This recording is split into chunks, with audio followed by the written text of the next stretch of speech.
Les fameux locataires, selon vous, pensez-vous qu'on peut facilement et rapidement mettre les locataires dehors? Parce qu'on s'entend, une bonne partie des gens partout dans le monde sont locataires. Il y a plus de locataires qu'il y a de propriétaires. Donc, tu sais, c'est pas pour une vidéo pour, je sais pas que je prône de mettre les locataires dehors ou quoi que ce soit. C'est juste que dans cette série où est-ce que je réponds aux questions, où est-ce que je vous apporte des précisions sur tout ce qui touche l'immobilier, l'entrepreneurship, etc., j'aime ça répondre aux fausses croyances de mes clients lorsque je suis sur le terrain. Et l'autre fois, j'avais une consultation avec un client, puis une des choses qu'il m'a dit, c'est Chris, ah ben non, mais c'est pas grave, les locataires, il y a des stratégies que pour les mettre dehors, puis pour les évincer. Selon vous, est-ce que c'est vrai qu'on peut facilement et rapidement mettre les locataires dehors? Je vous réponds à cette question-là dans un instant. Mais juste avant, bonjour tout le monde, bienvenue sur ma chaîne Immobilier 101 avec Christopher Salador, où je partage avec vous trucs, astuces et stratégies gagnantes en investissement immobilier, business mindset et aussi, c'est sûr que je parle de cash, de rendement, de placement, d'investissement, d'enrichissement, de cash flow, d'indépendance financière, de liquidité et j'en passe. Alors si ce sont des thèmes, des sujets qui t'intéressent, qui t'interpellent et surtout que tu voudrais en savoir plus, alors c'est simple, abonne-toi, inscris-toi à ma chaîne dès maintenant. Alors, juste avant de rentrer dans le vif du sujet, pour ceux qui ne me connaissent pas, je suis Christopher Salador, courtier immobilier depuis 2010 que je suis dans le domaine du courtage immobilier où est-ce que j'aide les gens à vendre, acheter ou investir en immobilier. Donc, si c'est quelque chose qui t'intéresse, si tu désires de passer du divertissement comme qu'on fait là à l'action de me consulter et d'aller sur le terrain, d'aller sur le marché et d'acheter, de devenir investisseur, de devenir promoteur immobilier, etc., clique sur le lien plus bas pour qu'on puisse avoir tout simplement une simple conversation par rapport à l'immobilier et tes projets. Ceci étant dit, je fais une courte série de vidéos où est-ce que je réponds aux fausses croyances en immobilier. Et aujourd'hui, la fausse croyance, c'est comme je vous l'ai dit, c'est que est-ce qu'on peut mettre des locataires dehors avec certaines stratégies facilement ou rapidement? Je vous réponds et rentrons dans le vif du sujet dans un instant. Le marché de l'immobilier au Québec est en pleine explosion. Beaucoup d'opportunités pour les acheteurs de première maison et d'immeubles à revenus. Avec la méthode Salador, je vais vous outiller pour faire la meilleure transaction.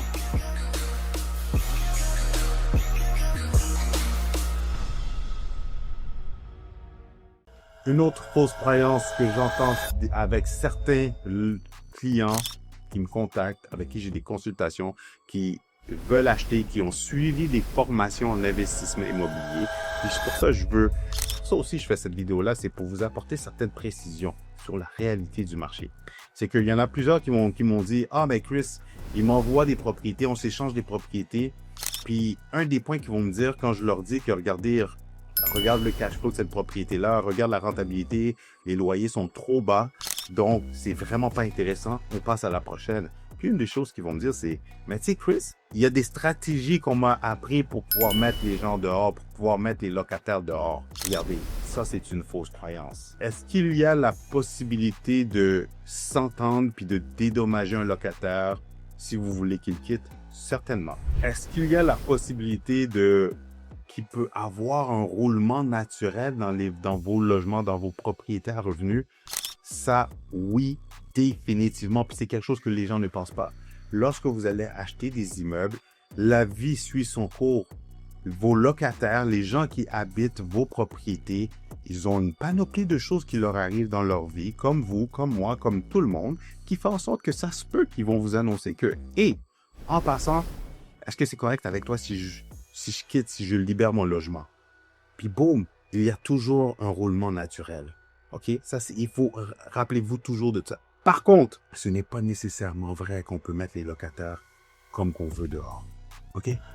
Parce qu'il y a le tribunal administratif du logement qui fait en sorte qu'il protège les locataires. Ça, on le sait tous. Mais la réalité, c'est que lorsque vous tombez dans des immeubles avec des gens qui payent vraiment pas cher, on s'entend qu'ils sont au courant que leur loyer est vraiment pas cher. Donc, ça se peut que ces gens-là vont pas se laisser faire ou vont pas libérer juste pour vos beaux yeux, juste parce que vous avez un beau discours, juste parce que vous avez suivi une formation.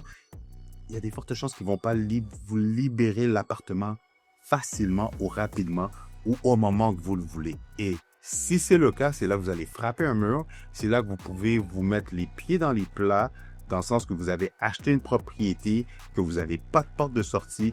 Les locataires vous donnent du fil à retordre pour les augmenter. Ils contestent, ils refusent et qui fait en sorte que vous êtes cash flow négatif pendant une trop longue période.